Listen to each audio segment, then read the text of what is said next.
Feeney and LeBrock, Di Pasquale and Wood. From a perfect scorecard so far this weekend, the betr Darwin Triple Crown win is potentially underway here for Brock Feeney if he can get a good start. And he manages to close off from LeBrock. So that's one of the first important boxes for him ticked, as Mostert now departs the lane as well. So he's gone back out into the field. So a win awaits for this bloke if he can put it all together. And now he's got 200 Ks to do it as Macaulay Jones gets pushed well wide down there on the exit of turn 1 and has all 4 in the grass and the dirt. That was both of the Brett Jones racing cars, because Heimgartner was off also. So both of them were in the grass, and Macaulay Jones was able to regain some composure, but he's on the outside still. I think that might be Kostecki now on the inside of him. So Feeney with a nice start. LeBrock got away well, and then he moved in behind him. Ryan Wood has made a move there on Anton Di Pasquale because he was 4th at the first corner.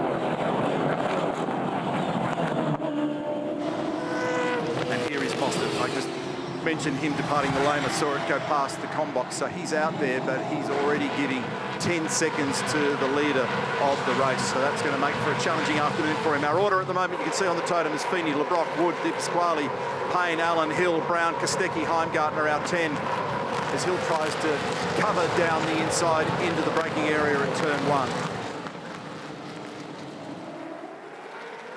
Start replay shows a nice jump initially by Brock, who was able to then just wander, place the car where he wanted to. He closed off that margin down the inside, so he's given himself the ideal opportunity to be able to capitalise on that. It wasn't as wild as we were selling up into the first corner. Sometimes end up 3 and 4 wide down there. View from the pole sitter. Not much in it, was there, really? The initial jump was pretty close. Now, one of the great things was what Ryan Wood was able to do is, as the Camaros concertina themselves on the left-hand side going into turn 1, Ryan Wood sidles up around the outside. He parks himself on the outside of Anton Di Pasquale on the way out of turn 1, and that then puts him on the inside. So that's a little bumper they had, but it puts him on the inside for turn 5.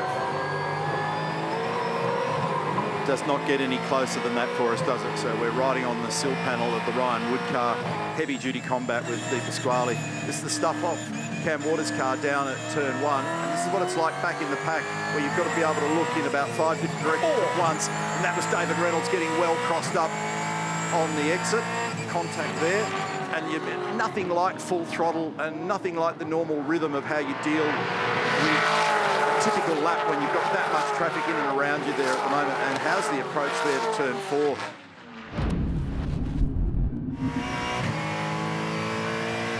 Thomas Randall just said, I'm trying to look after Cam, but while he's doing that, he's under assault from Nick Percat, and in fact, he's so wide out there, that's going to hurt, and he's dropped a spot in the process. It's very dirty offline, and you can see the amount of dust and dirt flying. Murray down the inside, rattles on Thomas Randall, and he may well get a better exit, and in fact, Thomas lively on the radio. Still thinking long way to go. He'll lose spots here to potentially both the Newlon cars in the process, and Mostert's the lurker at the back of this pack as well. Imagine what Chaz is thinking down there now. Geez, these boys play for keeps. We're riding with him through turn 1. So how's that for Thomas Randall? Oh, Chaz had to clear the throttle to not make contact then. This is where the speed builds to 220 kilometres an hour through 3, 4, and then into this right-hander at 5, and Randall covers this time. He can't possibly leach any more spots. He's just had his ears boxed in the last half lap. Totally. So when you look at it where he was 17th, and he's gone to 21st in that lap. Only a heartbeat ago, he was showing the nose on the run into the hairpin to Cam Waters, and now he's massively behind him as we go back on board briefly with Chaz on the run up towards turn 10. So he's needling the back of Randall here at the moment. Just underscores what happens as soon as you lose momentum in this train. And it was the first of the Penrite cars that's coming in. That's Matt Payne ahead of Kai Allen. There he is in the lane. So doing that now to try and get the benefit of that undercut that I illustrated in the Pinot Hub. James Courtney's come in as well. But if I was Thomas Randall, I would be coming in now too, given that he has fallen back so far.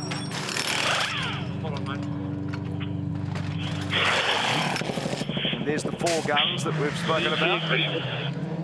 So, looked like a pretty nicely executed stop from the Penrite team. And if you start to get out, you're going to get your pen and paper going as Neil's going to get the paperwork started. Lap 15.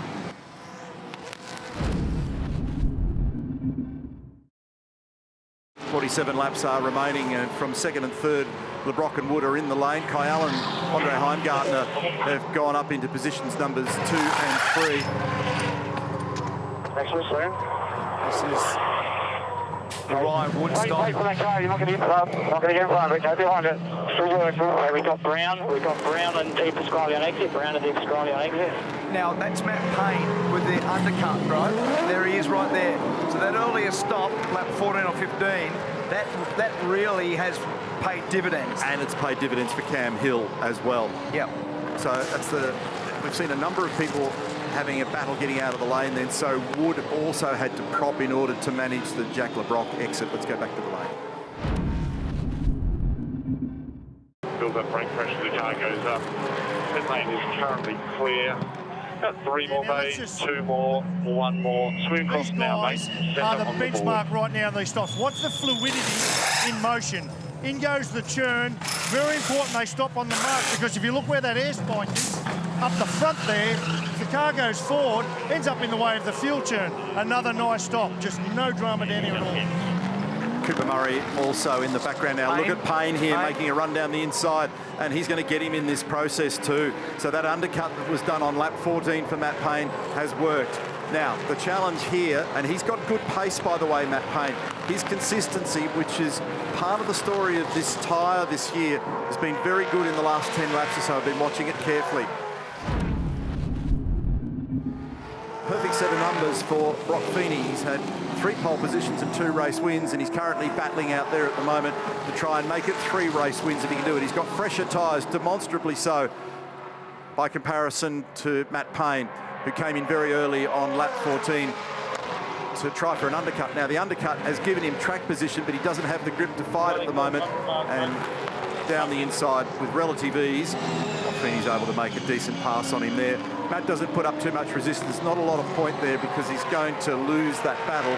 Putting damage on the car, bending steering, putting yourself in jeopardy is not the answer, but they do now have an interesting track position to play with, and if they can hang on for a while, let's think about what the window might look like before they take their next stop, and just so that Brock doesn't get too far away. Totally, and that was really smart by Matt Payne. So 2 things are unfolding. This battle right now, LeBrock down the inside of Cam Hill, around the outside is Wood. Can he stay on the outside of Cam Hill to have the inside for 7?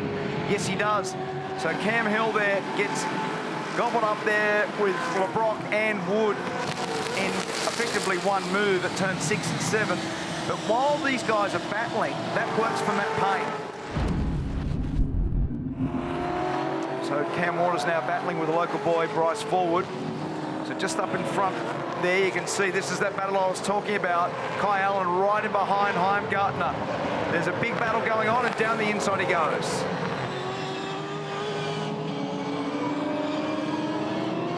David Reynolds has come into the pits as we also pick up on Cam Waters down the inside, and he's done a nice job there, sneaking up and passing Bryce Forward at turn 1. So Reynolds in, Waters up a spot. That brings David up into position number 7. This is the Reynolds mobile.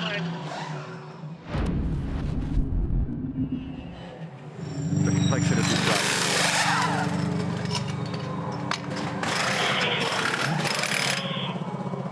Tires are all done. Fuel out. Go.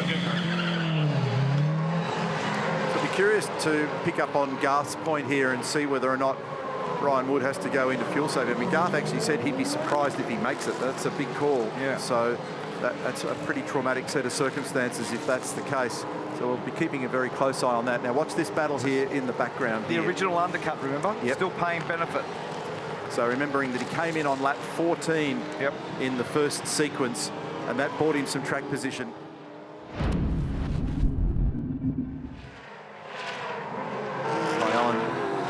Preparation, and his crew in preparation at Penrite Racing. He's sitting in second position at the moment. Really impressed with this young fella He's a good operator, and he now dives into the pit lane. He's been a good operator throughout his karting and junior career, through 86, through Super 3, through Super 2, where he became a champion, and now into the primary game in supercar racing. Podium was his reward yesterday for the first time in his young career. On the marks for me, please. So this is going to be interesting to see where Kai Allen goes out relative to Payne, because that's the battle for second and third. And they started together on the third row of the grid, positions 5 and 6. And here it is. Here's the rejoin. Here comes his teammate steaming down the lane, and he's going to drop in behind him. It'll be everything that Kai can do to be able to keep Jack LeBrock at bay here, because he's got the benefit of an undercut. There's a huge disparity in speed. So Kai's going to have to settle with looking at the back of the tyre power entry here, but in front of Anton De Pasquale, as Heimgartner's got a big battle going on here with Wood, who's got a big battle going on with Brown, who's trying to sneak up the inside, and Will's got that job done. Sees him on the exit of turn 1. Look for Kai Allen to press on hard here.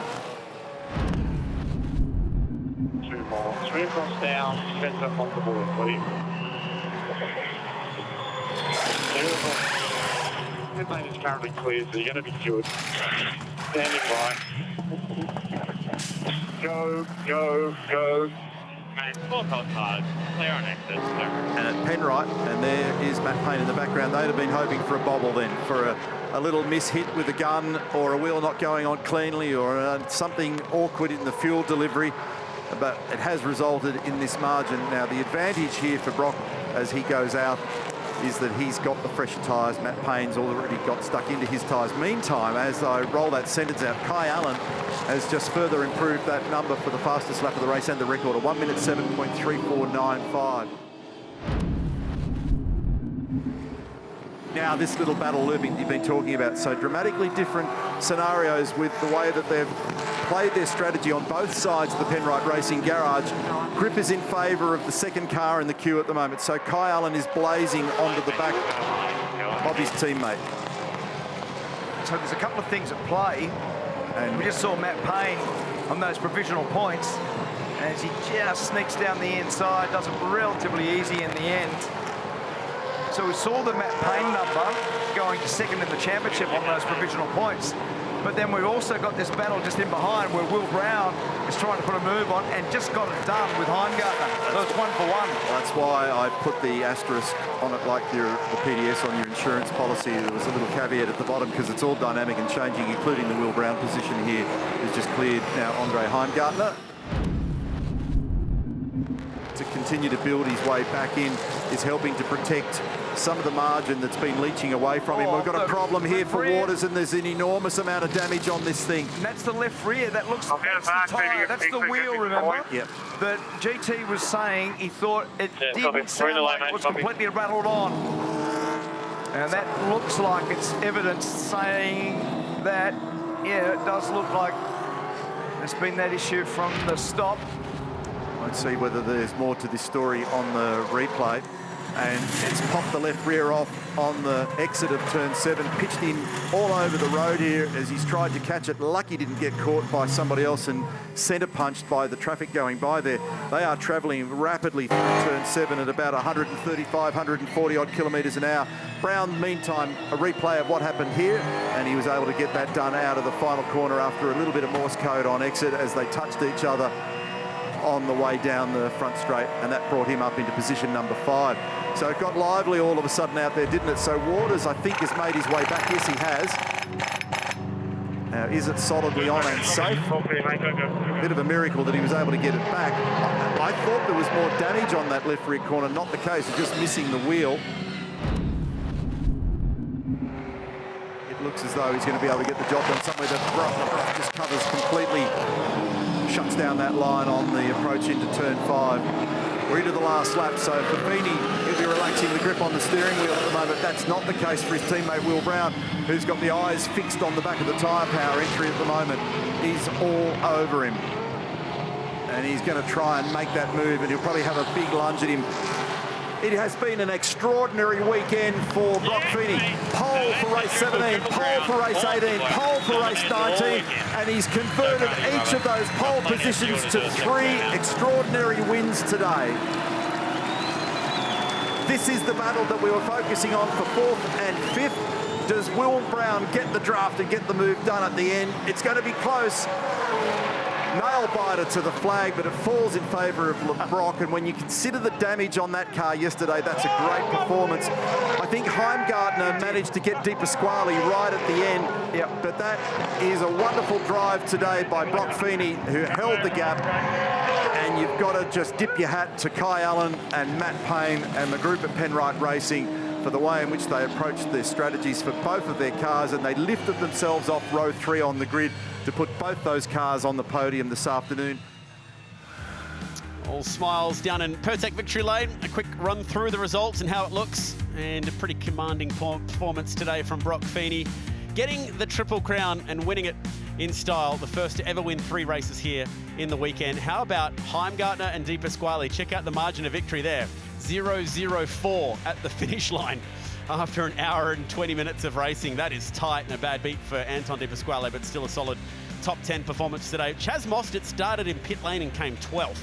What could have been for Chaz with that clutch issue had he been able to take his spot on the starting grid and move forward? And something was up with Will Davison's car. That was actually idling down the front straight coming to the checkered flag. Cam Waters lost a wheel, so that's going to cost him in terms of his championship. Well done Ryland Gray as well, finishing his first round in Supercars.